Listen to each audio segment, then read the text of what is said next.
spent many a day questioning her future, calling her out and calling her in. I have publicly challenged her choices, criticized her politically, charged her to do better. We have a complicated relationship, and ultimately it's because I love her and want her to win. I believe in her. I believe in the possibility of what she can become. She is beautiful now, but that beauty is often a mirage.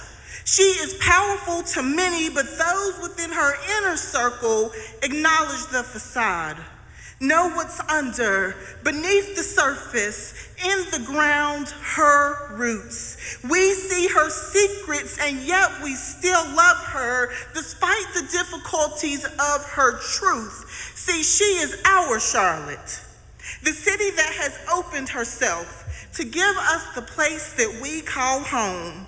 We have found a sanctuary within her borders. This is where we build our legacy and our memories, where we deepen our connections and find spaces to grow and belong.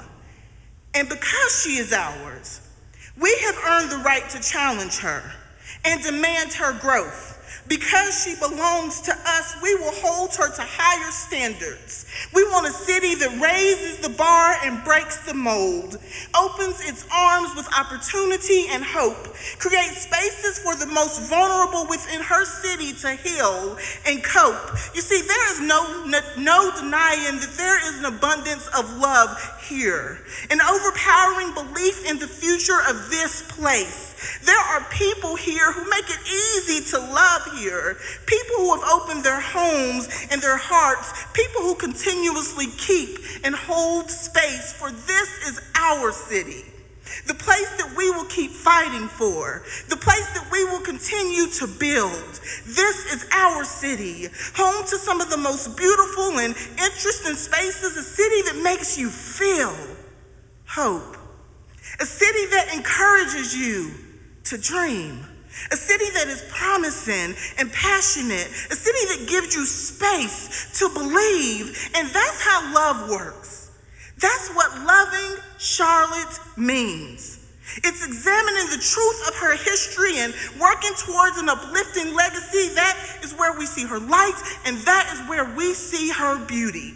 It is nestled in the details, hidden in the open spaces. It is seen in the nighttime, in that beautiful skyline. It is within those who have given to her for multiple generations. Those who have lived here because they've had no choice but to live here. For how can we discuss the beautiful of Charlotte and not honor her natives and the ancestors and elders who have built the foundation? For a city that honors where she has grown from is a city that is prepared for future greatness. And as for me, I only want to live in a city, grow and build in a city, work and love in a city that is willing to do the absolute most to ensure that all living here are living up to their God-given potential. I only want to claim a city, stamp me and my family's last name to a city that chases freedom and equality in a way that is monumental. For this is a city that has the ability to transform the way that we all live with radical love. This is a city that holds on to the ability to push far past minimal expectations and be even more amazing than the things our wildest dreams are made of. Our Charlotte, a city of opportunity, booming with creativity and everything that she needs to take things to the next level, with an abundance of raw talent and all of these people with fresh concepts and new ideas of imaginative work to be done. Charlotte is beautiful. She's so very beautiful, not solely for what she is or has been, but Charlotte is beautiful for who she is destined to become. Thank you.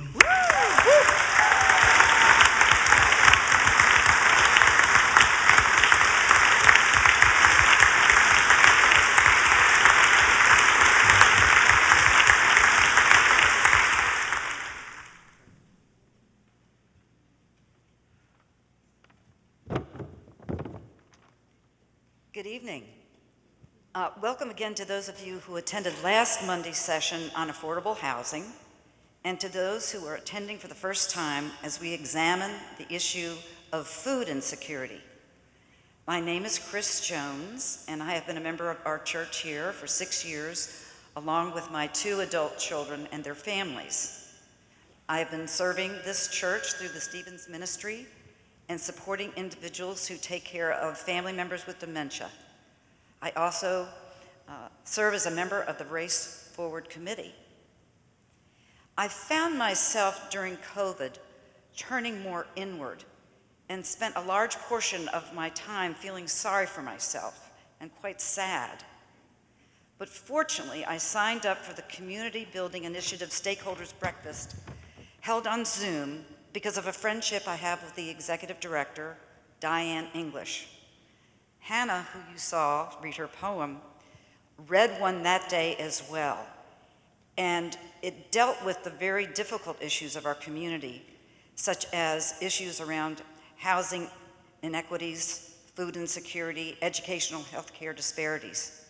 And I will tell you, listening to that poem that Hannah did that day changed me, and it really woke me up.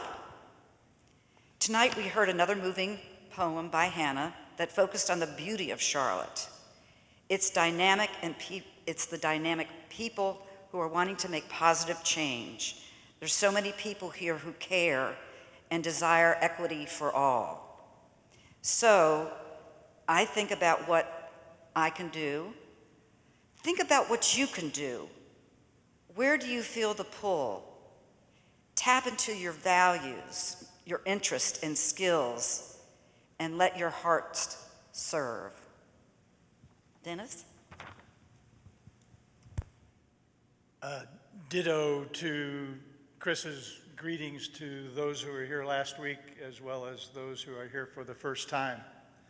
My name is Dennis Haydanick, and I have been a member here at Myers Park for 9 years. Over the years, I've been an active member of several groups, committees, and events centered around the missions ministry. I've heard several messages from Hannah over the past 2 years. She consistently describes what I have been watching, reading, and living ever since I moved to the Charlotte community from Texas in 2012. I'm struck by the references to the neighborhoods that I have personally worked in, attended events in, and thought about. In December of last year, I was moved to action. I raised my flag to Ron Knapp and John Clarkson in the Race Forward group, hoping to find people with similar reactions. And now, 11 months later, I stand before you and I ask you prayerfully to consider raising your flag by continuing to engage with us during the month of November to see where your time, your talents, and your experiences can best move us toward renewed engagement in the Charlotte community. In essence, I'm asking you, where would Jesus send you? Thank you.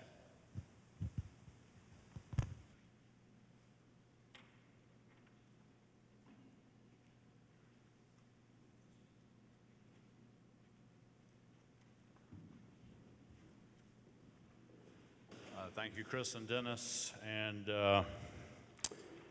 my name is James Howell. I have the good privilege of working here. And I do want to share quickly the background to the poem that you saw Hannah read. Before the pandemic, I got this brilliant idea to shoot real quickie selfie videos with all kinds of people saying, what's beautiful about Charlotte? I got the mayor, I got business leaders, I got all kinds of people. Most people just blurt something out. I asked Hannah, and she said, no. What? Just tell me something that's beautiful about Charlotte. She said, no, I'm not going to say anything. I thought, geez. She did say, I'll write a poem. I thought, oh, great. So she went away for a while. She called me and Lisa one day. We went out to her house. She read this poem. We were annihilated by it. She wasn't sure that she could do it in public, though, because her brother had died, and she was in deep, deep grief and just wasn't doing poetry in public. We had this event here with Mayor Harvey Gantt and Molly Grantham and Tom Hanchett.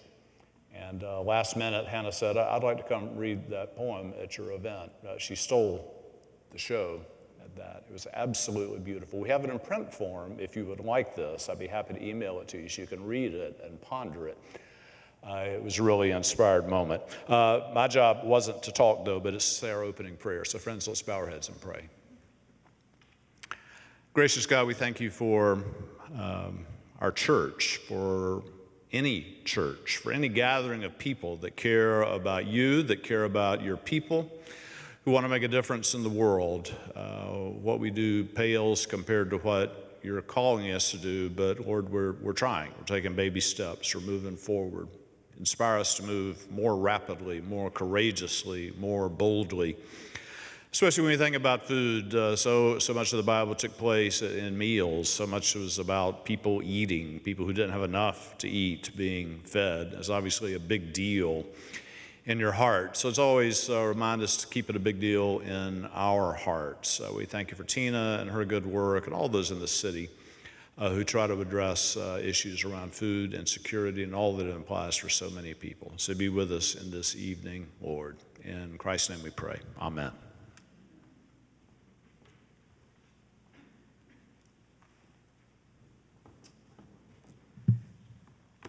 Hello, friends. My name is Uyan. I'm one of the pastors here at Mars Park United Methodist Church. So grateful to be here with you.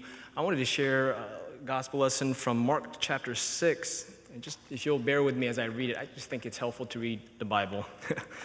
and although it's from verse 35, I wanted to read from verse 34. As Jesus went ashore, he saw a great crowd, and he had compassion for them because they were like sheep without a shepherd. And he began to teach them many things. When it grew late, his disciples came to him and said, "This is a deserted place, and the hour is now very late. Send them away so that they may go into the surrounding country and village and buy something for themselves to eat." But he answered them, "You give them something to eat." They said to him, "Are we to go and buy 200 denarii worth of bread and give it to them to eat?" And he said to them, "How many loaves have you? Go and see." When they had found out, they said, 5 and 2 fish. Then Jesus ordered them to get all the people to sit down in groups in the grass, so that they sat down in groups of 150s. Taking the 5 loaves and the 2 fish, he looked up to the heaven and blessed and broke the loaves and gave them to his disciples to set before the people, and he divided the 2 fish among them all. And all ate and were filled, and they took up 12 basketful of broken pieces, and of the fish, those who had eaten the loaves numbered 5,000 men. Dennis was asking, hey, is it really 5,000 or was it more? Correct me if I'm wrong, James, but I think they only counted men in those days typically, so we're talking 10,000 plus, right? If the attendance at this gathering is indicative of our attendance in churches, there's way more women than men. And then you include the children. This is one of those stories that's mentioned in all 4 Gospels, which is pretty significant. Over the years, my fondness and my appreciation of this story has grown. It involves food. One of my earliest memories of food in the US of A was when I was in 4th grade, and during the lunch hours in cafeteria, kids paid. I was given a little card because I qualified for an entirely free meal, which at the time I thought that was the coolest thing, right? Because I could eat as much as I want with this card. I remember my mother-in-law. She retired as a cafeteria worker at Kansas State University, and Kansas State, for those of you who don't know, is in Manhattan, Kansas, and she would see a lot of international students as a byproduct of her job. And although Manhattan was not a food scarcity place, it was some sort of a food desert, especially for international students. So she would pay her mortgage with her income, she would pay the bills, and whatever money she had left, she would buy food, do research, invite the first-year students from her dorm that she would meet as a cafeteria lady, invite them to her home and feed them the food that would be more palatable and familiar to them. So when I think about food, these are the stories that come into my mind. But this story, in so many ways, is about agency. By that I mean our ability to choose, our willingness to offer. So what do we find? The disciple sees the vastness of need that's before them. And do you remember the words that they said? They said, "This is a deserted place, and the hour is late." So how does that speak into our agency? We're talking about things that are really big. These are huge topics: food scarcity, housing issue, education, equity. I don't know about you, I find that most people, including myself, we fail to do good not for the lack of wanting to do good. I find myself oftentimes not doing good because I feel helpless to make any difference whatsoever. In the same way, in this particular story in Mark, the disciples see the need and they feel helpless to do anything about it. This is a deserted place and the hour is late. I mean, we think about this, whether we articulate it in this way or not. God, I see the need, but I don't have much to work with. And it's so late. We don't have enough resources. We don't have enough time. Send them away. I can't make a difference. Jesus, undeterred, says, no. You give them something to eat. But we don't have much. What do you have? 5 loaves, 2 fish. God blesses those elements, and it's more than enough. I'm so excited to hear Tina share today. So as for me as a pastor, this is the message that I have for God's people. And it was reiterated by the 2 folks earlier, Dennis and Chris. What is God calling you to do? What is the 5 loaves and 2 fish that God has called you to offer, to bring, to transform the world? Because whatever you bring, God will bless, and it's going to be enough. We need not feel helpless, whatever the hours may be, whatever the resources we may think we lack. Bring forth to God what we have. God will bless it. It will be enough to transform the world. Right? Thanks be to God.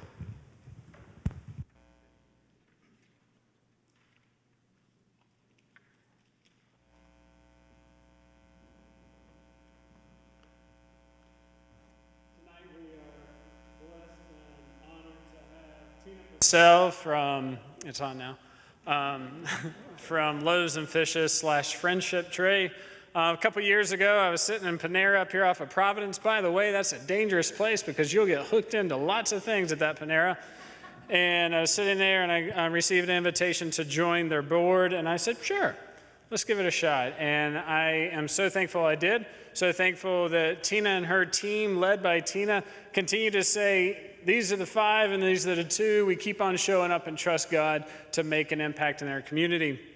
Tina makes an impact beyond just there. She's an adjunct professor at UNC Charlotte, teaching nonprofit courses, helping people become better leaders in the nonprofit world. She's a trainer, she's a speaker, trainer in all these places. But most importantly, Tina, you just show up.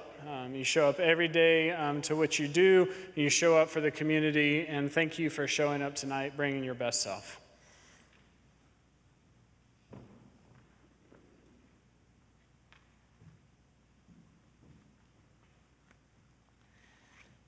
Thank you, Nathan, for having me. I'm thrilled to be here. Hopefully the sound folks in the back aren't freaking out that I'm taking the mic off the stand. I don't do well behind a podium, but thank you for having me.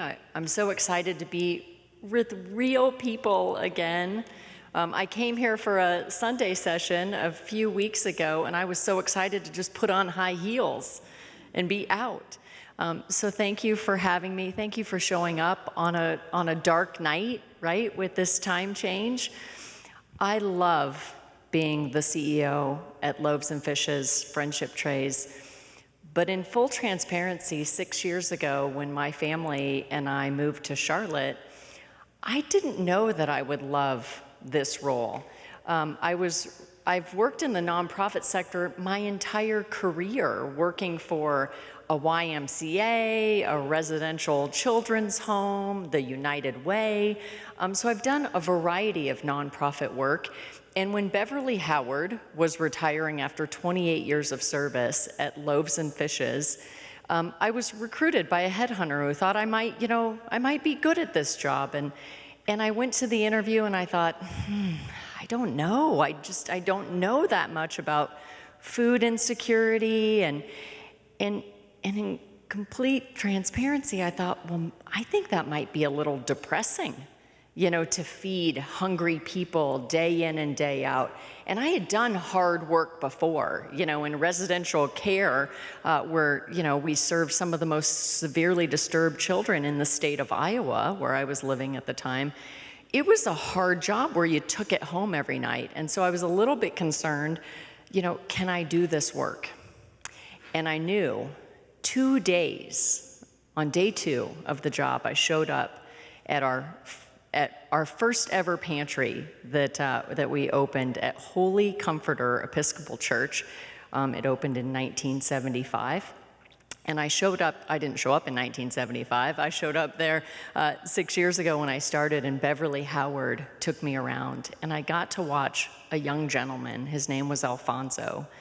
And he was there to shop for food. And he was working with a volunteer, and he was pushing around a grocery cart.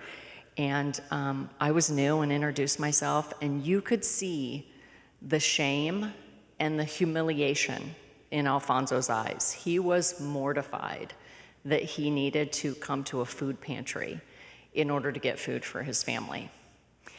And the transformation that I saw over a 20-minute time frame when he walked side by side with a volunteer, and he told that Loaves and Fishes volunteer about his kids, and the volunteer shared stories about their grandchildren, and they just had a human interaction. And Alfonso kept putting items into his cart with the volunteer encouraging him. She's like, okay, pick which fruits, pick which vegetables, pick which grains, pick what proteins you want. And over a 20-minute time span, this man went from not making any eye contact and just being filled with shame to 20 minutes later laughing and hugging this volunteer as he was loading up his car with a week's worth of groceries for himself and his family of 5. And I knew in that moment that I was exactly where I needed to be. You cannot have a bad day when you are feeding hungry people. And I went back into I dove deep into my own childhood. And my mother left my father when she was pregnant with me. She was fleeing a domestic violence situation. And luckily, a few years later, she married a wonderful, wonderful man who was my stepfather, but I called him my dad. But we struggled to make ends meet. I, too, was one of those free lunch kid cards that I had at my school. I wasn't quite as excited to be one of the free lunch kids. And I remember watching my mom pay for food at the grocery store with food stamps. And so we struggled to make ends meet, but I will tell you what, dinner time and food always held a special place in my heart. So I grew up with a big household of siblings. I'm one of 6. And when my older siblings went off to school, one of my most cherished memories with my mom is that once the older siblings went away to school, we sat down at the kitchen table, and my mother would make me a little cup of hot tea, and we would eat Hostess snowballs. You guys know what Hostess snowballs are? And I felt like I was queen of the world, that I got to sit at the dining room table and sip tea and eat snowballs with my mom. And I had that memory hit me when I saw Alfonso in the pantry, because I realized that food is so much more than food. Food is love. That's how we show love to other people, is through food.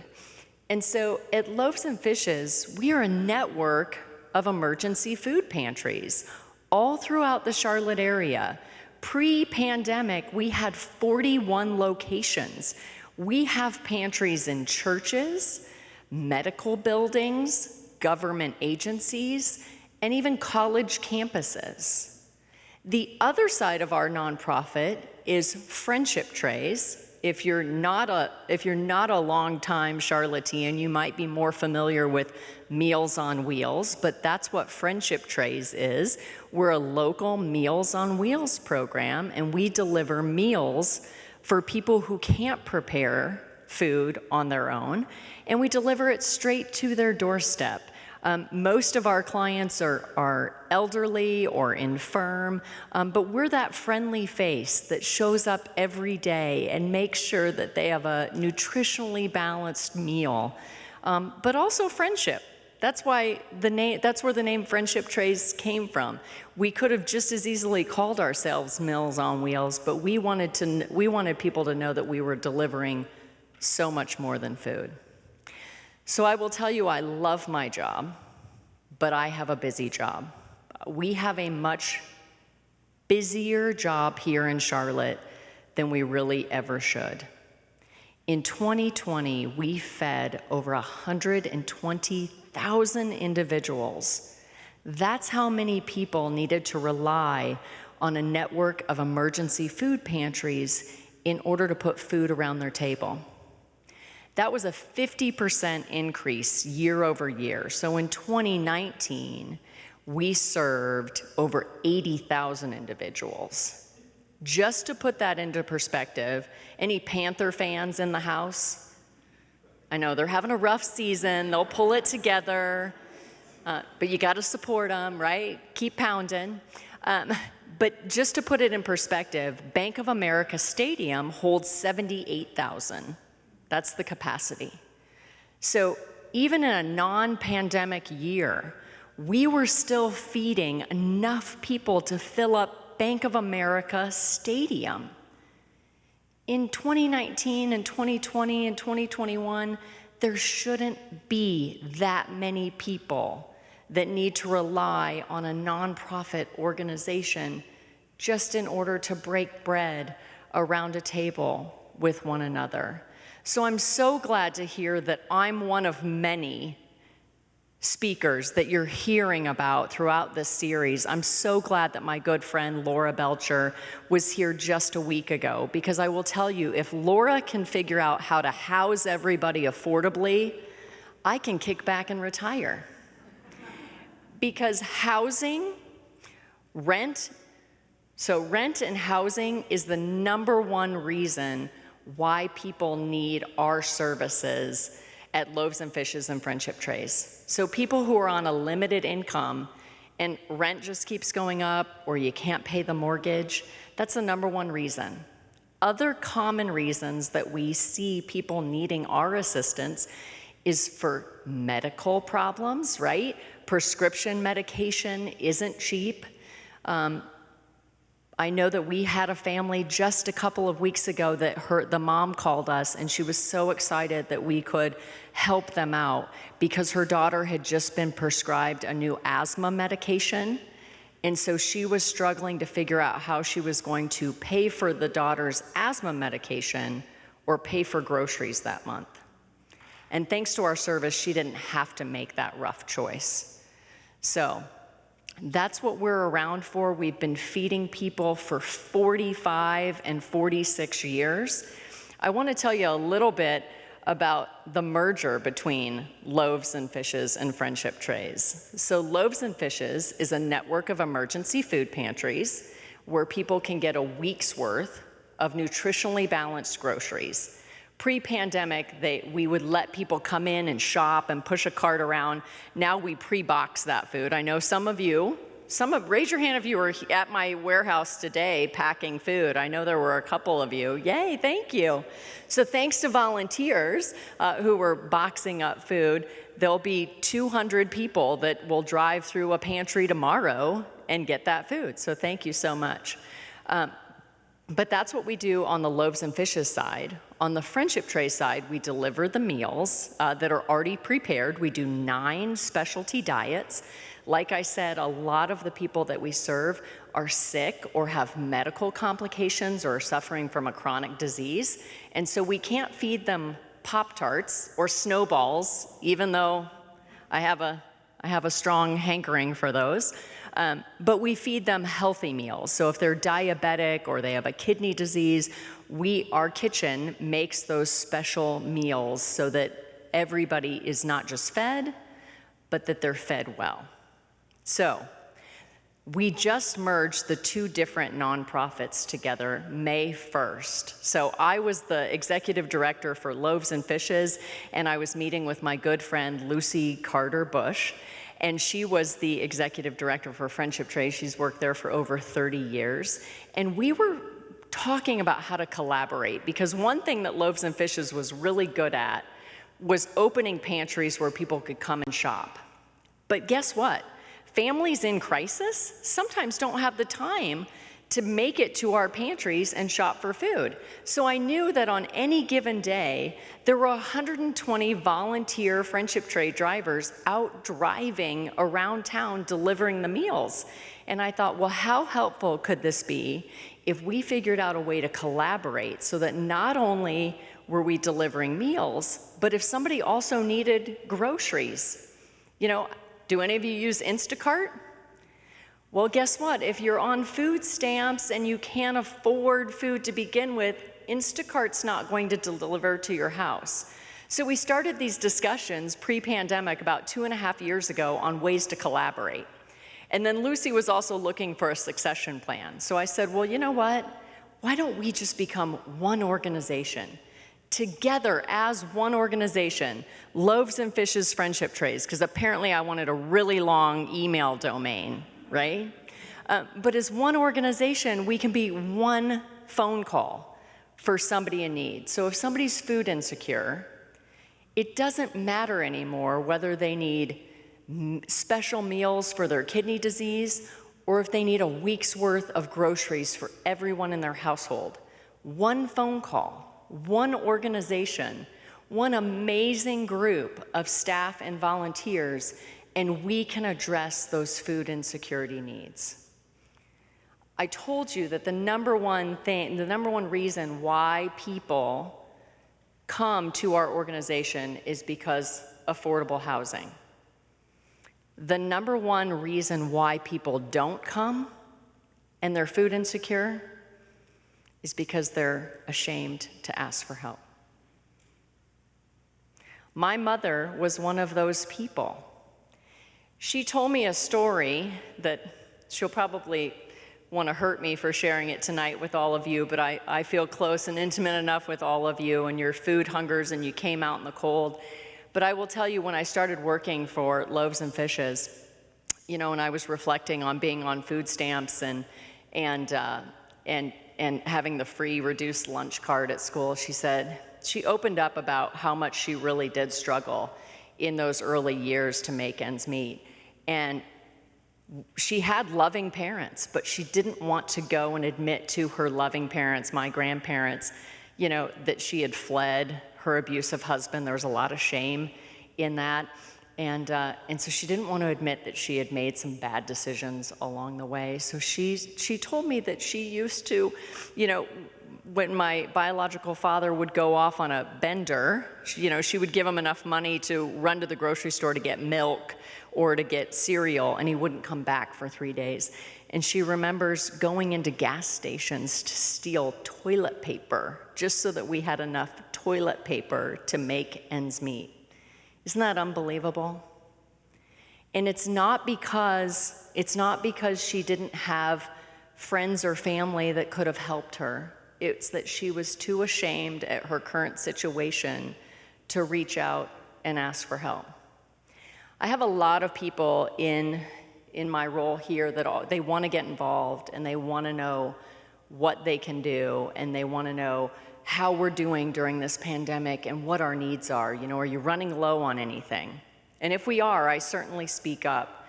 But I tell everybody, the thing that keeps me up at night, this Charlotte community is very generous. If I told you all that we were low on peanut butter, tomorrow I have no doubt that there'd be 6 pallets of peanut butter from my friends at Myers Park in my warehouse. So what keeps me up at night isn't, are we gonna run out of food? Will I have enough, right? We only have 2 fish. Is that enough? That's not what keeps me up at night. What keeps me up at night is how many people in our community are going to bed hungry because they are too afraid to reach out and say something and make that call. Or maybe they don't even know that Loaves and Fishes Friendship Tray exists. That's where faith partners can come in so handy. You can be the hands and feet of Christ. Reach out to your fellow neighbors. Make a casserole. Bring somebody some snowballs. And it doesn't matter. It doesn't matter if they're a client of Loaves and Fishes or a Friendship Tray client. Reach out to your nearby friends and neighbors. So I just want to close with another quick story that made me realize how imperative this merger between Loaves and Fishes and Friendship Trays was. I started driving Friendship Tray routes, just to learn the lay of the land and to learn what this other nonprofit that I might soon be running was all about. And so I was out driving a route, and I will tell you, I drove into parts of Charlotte that I've never seen before. They don't have grocery stores, right? The corner markets aren't filled with fresh, healthy food for them. And so it was very eye-opening. But I was delivering a meal to a grandmother, and I walked up to her door, and I knocked on the door, and 3 little kids came running up. And they were so excited. They were jumping up and down because the Friendship Trays lady's here, the Friendship Trays lady's here. And it made me feel good that they were so excited to see me. But as they took my meal, the 3 little kids said, "Oh, we'll give it to my grandma, we'll give it to her." And they walked away with it. It absolutely broke my heart. And I got back in my car and I just had tears streaming down my face because I knew in my heart that those kids were so excited to see the Friendship Trays lady because Grandma was going to share that meal with them. And at that same time, I knew that back in my 26,000 square foot warehouse that I had apples and oranges and pasta. I had enough food, thanks to donors like you who keep us well stocked, that I could have fed all of them. I could have fed Grandma her special meal, and I could have fed those kids. And that's my ongoing goal as a result of this merger between Loaves and Fishes and Friendship Trays. Food is medicine, food is love, and food is hope. When I gave the eulogy at my grandmother's funeral, the thing that I said that I missed, if I had 5 more minutes with my grandmother, I said, I wish that we could just be sitting around eating her lemon cake that she was famous for. Now, you guys know that I have a sweet tooth, right? Like, you're gonna be like, wow, she's talked a lot about healthy food, but she eats snowballs and lemon cake. But all of my memories, like my most cherished memories growing up and with my family, are around food. Food is love, and food is hope, and I invite each and every one of you to be part of that. You can't have a bad day when you are nourishing someone else's soul. And when you're doing that, you are bound to get your soul nourished as well. So, thank you, my friends, for your time and your energy in showing up tonight. And I don't know, do we have time for can I take any questions about Loaves and Fishes or Friendship Trays? Do we have time for that? Yes, okay. Are there any questions that I can answer? I feel like a superstar with the spotlights on. Yes? So, the story you shared about the grandmother and then the 3 kids, in that scenario, do you, the next time you are en route to that place, bring more food? Do you ask if they want more food? Do you assume they want more food? How do you go back a second time? So now what we can do, so I did go back and I had them call that grandmother and ask if she also wanted extra food for her grandchildren. And so that's what we do at Friendship Tray. A lot of the Friendship Tray drivers, they're regular drivers and they know their routes and they get to know their people. When I drive a Friendship Trays route, it's supposed to be contactless because of the pandemic. I can't tell you, if I'm supposed to deliver to 10 people, 4 of them are gonna be out on the porch waiting to see me. They're not supposed to be, right? But they're just so excited to see you. So what we do, we get to know our clients. And if they need something more than that meal, we have a full warehouse to go shopping. We can make a full referral so they get an entire week's worth of groceries. Or sometimes we have volunteers that just come in and grab a little extra applesauce or just grab some soup or something else to tide them over through the weekend. It's just so much easier being one organization. Yes? Years ago, I understood Loaves and Fishes to be kind of situational crises rather than chronic hunger. Is that still the case? Are you seeing the same clients over and over, or is there a limit on that? Okay, I would almost think you were a plant in the audience because I love it when I get that question. So Loaves and Fishes had some rules prior to my arrival, right? You could come up to 8 times in any rolling calendar year. And our mission was not to become anybody's dependent food source. I don't want to be Publix. I don't want to be Harris Teeter. I think they're great, but Food Lion, like, that's not our business. So most of it is helping people in short-term economic situations. I will say, when the pandemic hit, we immediately knew that 8 times was not going to be enough for people, right? Because everybody was unemployed. We had donors who had been donating for years that were suddenly coming to us as recipients. So we upped it to 12 times. But the other really cool thing that we did was we added a social services team. And we had never done that before. And now our social services team has my complete support and backing that if there is a situation where somebody needs ongoing help, again, I'm not worried about food running out, right? I have a warehouse full of food. If somebody needs that 13th, 14th, 15th time, maybe they don't qualify for SNAP or WIC or some of the other programs out there. Maybe they're on hospice. And you know what? We just want the end of their life to be as pleasant as possible, and they can't go back to work. You know, so I'm gonna keep feeding people. And that social services team exists to make sure that there's not other supports, right? Or other baton passes that we need to do to other agencies so that they're not dependent on us. But if somebody comes to our door and needs fed, I'm gonna feed them. Is the social services team volunteer or staff? Both. So it's led by paid staff members, but we have several volunteers, and we also work with student interns. So we love college students that are getting their degrees in nursing, gerontology, social work, you name it. You want face-to-face client interaction? We've got a job for you. One other thing. We limit, like we say, like 12 times, unless, but we'll make exceptions. People are always worried about the chronic users. 95% of the people that come to our food pantries don't come more than 3 times. Even though they're allowed to come 12, they would rather be shopping at a grocery store.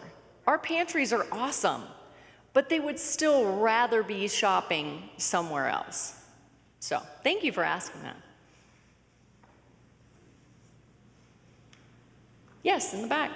Do you coordinate with Catholic Services or other immigration agencies that give you some estimate of what the immigration impact is going to be this year? So yes, I will tell you, our organization, we're the food people. But I've seen your discussion questions tonight. You're gonna have some good discussion. There's lots of other things that need to happen to put me out of business, right? So we have to stay well connected with our partners. There's lots of things that impact how many people I'm going to need to feed. And so we do feed people regardless of their immigration status. We work with partners who make referrals, so doctors, social workers, other nonprofits, school teachers, clergy, any of those referral partners can connect people to us that need food. But forecasting, I'm not sure. We're prepared for an increased need, among the refugee population. We saw a huge uptick when the COVID hit among the Latinx population, who qualified for food stamps, but were very worried that getting government assistance might jeopardize some of their ability, to get approved for, I'm at a loss for my words, but you know what I'm saying, to get approved for citizenship. So, did I answer your question? Okay. Tina, thank you very much. Thank you. Thank you. I do have business cards if you have any other questions that I didn't answer, so. Thank you. Thanks. Tina, thank you very much for sharing your stories. I think we all learn from stories, and also sharing the joy that you obviously have in providing love to so many people. So thank you very much for being here. I'm John Clarkson, and when Chris and Dennis came out of the CBI breakfast with such enthusiasm, they talked to Ron Knapp and I about developing some kind of a special program for our church. And we went to Nathan and Britt and Kathleen, and what has evolved is these 4 Monday nights in November. We move now to a 20-minute session where at your tables there are questions. You don't have to stick just to those questions, but we want to have a discussion. Now, there may be food experts at your table, and I would simply urge them to try to contain themselves, because we want to hear from everyone. And at the conclusion, you'll notice there are a couple of things on your table. One is a sign-up list, and another is some cards that indicate your interest, should you be interested in food insecurity. And also, for each table has a facilitator. The facilitator's job is simply to make certain that everybody gets a chance to say something. And we'd like each table to write down the important points that come up. So go at it, have a great discussion. Tina certainly has stimulated us, and the whole idea here is for us to be able as a church to define some ways that we might make a difference in these areas in our community. Thank you.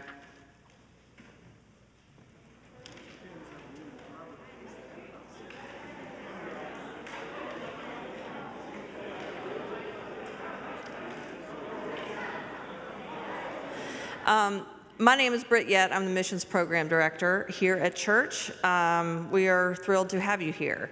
We are now going to lock the doors and no one can, I'm just kidding. But this is sort of our dream scenario, is to have a group of people who are like-minded. The one thing you all have in common is you care about food. You care about the city of Charlotte. And we can take it from there. Really. I mean, just the fact that you're here, that's a good starting place. We get a lot of individuals coming to us, and some of you were here last week, so I'll try not to repeat myself too much. But we get a lot of folks coming to us saying, we want to do something. And I know most of us are sitting, anytime we sit and we listen and we learn and we engage our hearts and minds in a space like this, the next thing is, what do we do? And we'd love to give you some things to do. And we will speak with you each. We can line you up individually and speak. But a couple things that are my takeaways from the evening is Uyan, when he said, what you have to offer is enough, feeling like what can I do? I'm just one person, and we kind of just throw up our hands. But whatever you have, whatever you're bringing to the table tonight, whatever God has given you as your gift.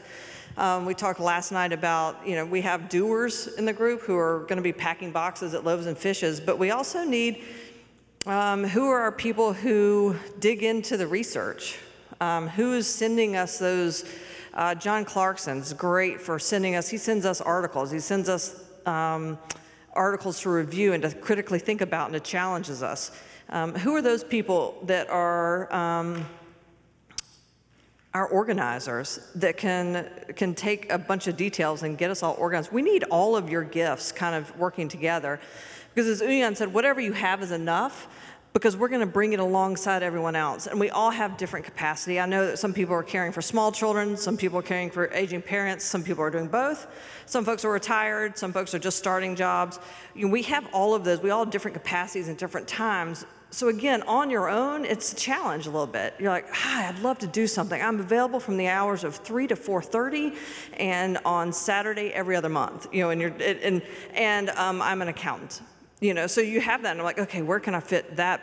But when I have the accountant sitting next to the artist, sitting next to our tool belt guy, or whatever, when we bring all those things together, and string a few hours, we all have different hours, we all of a sudden, it becomes a real movement. So in this room, we have enough hours, we have enough talent. So because it's like Tina was saying, we're better together. Friendship Trays and Loaves and Fishes is better together, right? Because Loaves and Fishes had limited capacity to reach some folks that they really thought they needed to be getting food in their hands, but Friendship Trays had that, so they're better together. We want to be better together, and we want to do that by forming teams around these issues. You can be on one team, you can be on 4 teams, but ultimately we'd like to gather folks of like mind together and say, what is it our church can do? We operate from a place of abundance in this church. We have resources, we have a lot of gifts, but what can we do when we put all that together? How might you direct us in missions? You tell us what you want to do and how we want to make a big impact in the city, and we'll do that. So what we're going to start in January is, and again, we have interest cards. As you sit, there's some little cards on your table that says, yes, I'm interested. I want to be on the food insecurity team. You don't have to sign up for food insecurity. There's affordable housing. We've got schools and children. There's all 4. We have equity and empowerment. We have all of these things that are going to be stirring around. And worry not, they all intersect. Like Laura and Tina both pointed out, when you have an affordable rent and you're not spending all your money on rent, the next thing you do is buy food. So, if Tina really wants to be put out of business, we can help. But let's work together and try to figure out a way that we can make an impact in Charlotte using all your capacity, your time, your energy, your gifts. So join us. Let's do that together as a team. You'll see us start making announcements in January of how those teams will form, and we're going to ask for captains of the teams, but just be thinking about how you might be moved to join us. Again, it's not, we're not asking for specific commitments. We're just asking you we'll show up and we'll figure it out from there, how we're going to address these issues in Charlotte. So thank you for being here. Nathan is going to close us in prayer, and if you have any, one thing. You might have noticed you all have 3-ring binders. We've been giving those to you. Consider that your missions playbook, or your, this is where you're going to start. I'd love you to put your doodle sheets from tonight, your notes in those. We have volunteer opportunities outlined in there. If you want to sign up, we do Loaves and Fishes once a month. We deliver food to McCree's Place. We have a lot of opportunities in food, so look in your notebook. If you read an article in the paper, stick it in your notebook. This is your playbook, and we'll keep. But we just wanted to give you a little something to take home, and maybe one place where you can kind of keep your heart and your notes all in the same place. Okay, thank you.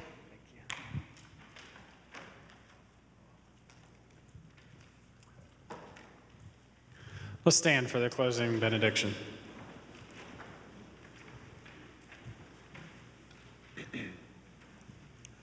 On the night in which he gave himself up for us, he took bread, broke it, gave it to his disciples, and said, "Take, eat, this is my body broken for you." When the supper was over, he took the cup, blessed it, gave thanks to you, O God, gave it to his disciples, and said, "Take, drink.